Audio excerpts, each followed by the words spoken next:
Just a quick reminder that my other channel, Great Books Explained, can be found in the link below.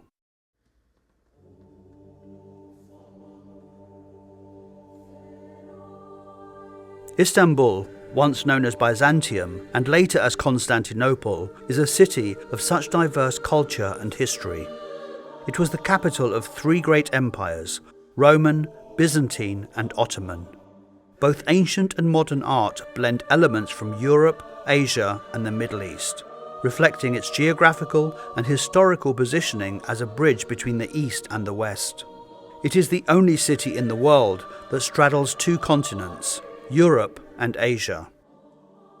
Constantinople became Istanbul in 1930 following Turkey becoming a republic. The city's art is a visual embodiment of its complex history.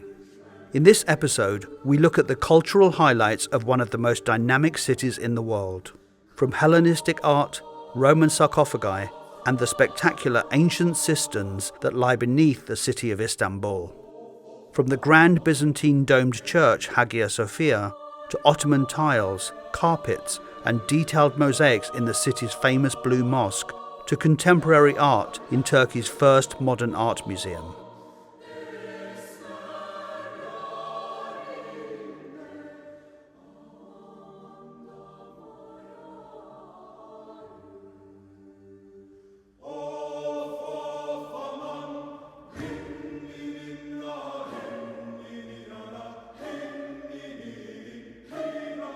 Alexander the Great invaded Asia Minor in 335 BCE, leaving behind an artistic legacy, as did Emperor Constantine when he shifted the capital of the Christian Roman Empire to the east in 330 CE, and renamed it Constantinople. The Muslim Ottomans, whose sultans were some of the greatest patrons of the arts, created many great monuments when they took over the region in 1453. A reign that would last right up until 1922, and modern-day Turkey is now creating its own artistic legacy. The Archaeology Museum holds 60,000 artifacts from the Greek, Egyptian, Phoenician and Hittite periods, and it's packed with Roman sculpture and sarcophagi, including its artistic masterpiece, the Alexander sarcophagus, a 4th century BCE Hellenistic stone tomb, found in the late 19th century, near Sidon in today's Lebanon, then part of the Ottoman Empire. The sarcophagus is a lavish tomb which depicts 2 battle scenes and 2 hunting scenes in incredible detail. It is not, despite the name, the coffin of Alexander the Great, but probably that of Abdolonymus, king of Sidon, who died in 311 BCE. He was made king by Alexander immediately following the Battle of Issus, and both men are pictured on this tomb. The sarcophagus is remarkable in that it holds the only existing depiction of Alexander the Great created during his lifetime. The battle took place in 333 BCE, where Alexander overpowered King Darius III and his much larger Persian army, and marked the beginning of the end of Persian power. Alexander created one of the world's largest empires from Greece to India by the age of 30, and we know it is him on the sarcophagus as he wears a lion skin on his head. He is shown rearing triumphantly on horseback, preparing to throw a spear at the Persian cavalry.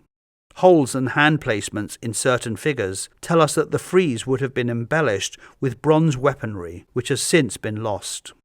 Once all the horses even had bridles and reins made out of bronze, which went through the drilled holes you see here. The material is Pentelic marble from Greece, which is softer and easier to carve than other natural stone materials, resulting in an astonishing level of detail.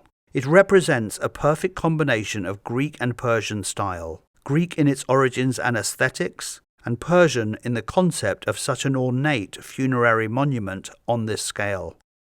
It is in the shape of a Greek temple, and it looks very architectural.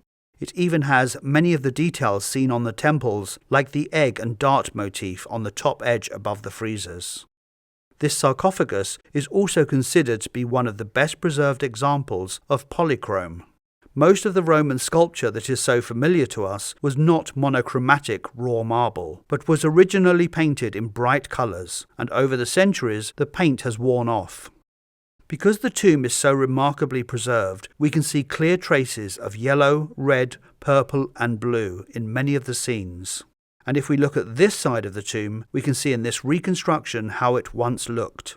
It seems bright and lurid to us, but it is a totally accurate historical portrayal. The Greek warriors are shown nude, with colourful hair, helmets and shields, while their opponents, the Persians, are painted with bright, vibrant clothes and armour. Nudity in ancient art was used as a deliberate way to imply heroism or even divinity. The other motif of the sarcophagus is a hunting scene. Alexander the Great is shown once again on horseback with a flowing cape. Beside him, we see Abdolonymus, whose horse is being attacked by a lion. The hunting scene is a clear political statement, as the Persians and Greeks, who we saw at battle in the other frieze, are now working together in pursuit of the lion. It is underlying the unifying symbolism of the royal hunt, bringing together the two cultures after a period of warfare. The reliefs are truly astounding. They are carved deeply, and the figures are overlapping and tumbling out of the frame, creating dramatic scenes.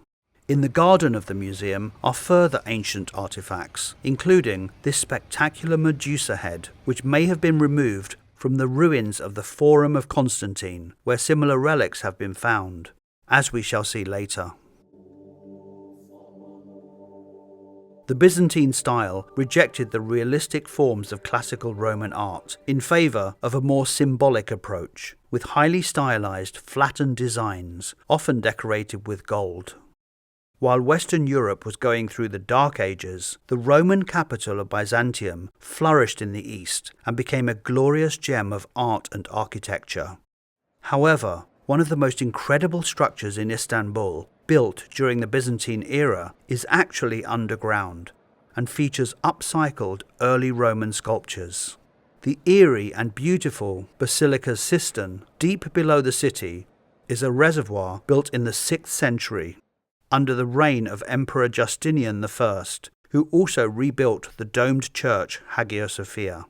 It took a genius piece of Roman engineering to create the major water reservoirs of Constantinople. The water was transported to the city from up to 200 kilometers away by these immense Byzantine aqueducts, which are still standing.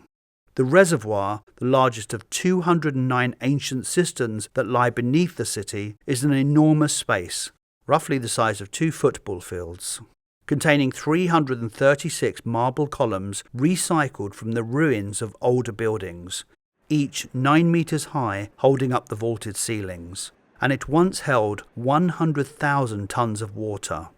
This masterpiece of engineering far exceeds, in both scale and design innovation, even the largest of the imperial Roman cisterns, reflecting the value of water in the Byzantine city. It was constructed by more than 7,000 slaves as a place to store water for the Great Palace of Constantinople, and continued to provide water for the Topkapi Palace for a short while after the Ottoman conquest in 1453. Records show that the Basilica's cistern continued to be used by locals for drinking water and fishing. In 1565, a French traveller described how the cistern was full of fish, and locals were out on boats. And you can still see the fish in there today. In modern times, the cistern was a location in the James Bond film, From Russia with Love. 007 takes a boat in the cistern so he can spy on the evil members of Spectre in their lair above. An intriguing highlight of the cistern for today's visitors are these strangely positioned heads of Medusa at the base of 2 columns. In Greek and later Roman mythology, Medusa was a Gorgon monster, usually depicted with a head of snakes. The popular myth about the cistern is that the Medusa heads were placed sideways and upside down to negate the power of her gaze that would turn men to stone. But the truth is more practical. It is 1500-year-old upcycling. These Medusa stones were taken from their original location and used as building material in the cistern, in this case for bases of support columns. The Ottomans introduced the hammam, or Turkish bath, as a way for people to cleanse themselves both physically and spiritually. Over time, Turkish baths became a social hub for people to relax, socialize, and even conduct business. Zerekçenili Hammam is in Istanbul's Faith District, Old Constantinople, and was built 500 years ago during the reign of Suleiman the Magnificent by the greatest Ottoman architect, Sinan, often referred to as the Michelangelo of the East. It reopened recently after a 13-year restoration and excavation, during which they found hundreds of fragments of the 10,000 tiles in 37 unique patterns that would have lined the hammam walls. The superb, recently opened tile gallery in the attached museum has a collection of 16th century blue and white Iznik tile remnants, manufactured exclusively for the hammam 5 centuries before, all in a purpose-built museum that also showcases artifacts associated with the hammam ritual. Turkey has its own particular form of modern art, influenced by both tradition and Turkey's desire to open up to the West, which began with the Ottoman Empire's westernization process. And contrary to popular belief, Islam does not forbid the depiction of human and animal forms. Figurative representation has been part of Islamic cultural production from the earliest sites of archaeological excavation to the contemporary era. A famous example of figurative art is by the founder of Istanbul's Archaeology Museum, Osman Hamdi Bey, also a painter, whose Girl Reading the Quran recently sold for 6.3 million British pounds, a record for a Turkish painting. Istanbul Modern, Turkey's first contemporary art museum, is a great introduction to modern Turkish art, with a collection that includes both figurative and abstract works. The striking new building is designed by the architect Renzo Piano. Here, we look at 3 Turkish artists in the collection. Cihat Burak uses a triptych, a very European art form, for Death of a Poet, a portrait of Nazim Hikmet, who spent 14 years in prison for his leftist sympathies, whose poetry we see here was banned, and who was exiled in Russia, where he died. The painting includes lines from some of Hikmet's most famous poems bursting forth from his prison cell. The birds symbolizes the International Peace Prize Hikmet was awarded in 1950, and the central panel showing his dead body echoes his impact on a new generation of protesters. Faranisa Zaid is a fascinating artist. She was one of the first women to go to art school in Istanbul. She was a Muslim princess who became an important figure in the Turkish avant-garde in the early 1940s.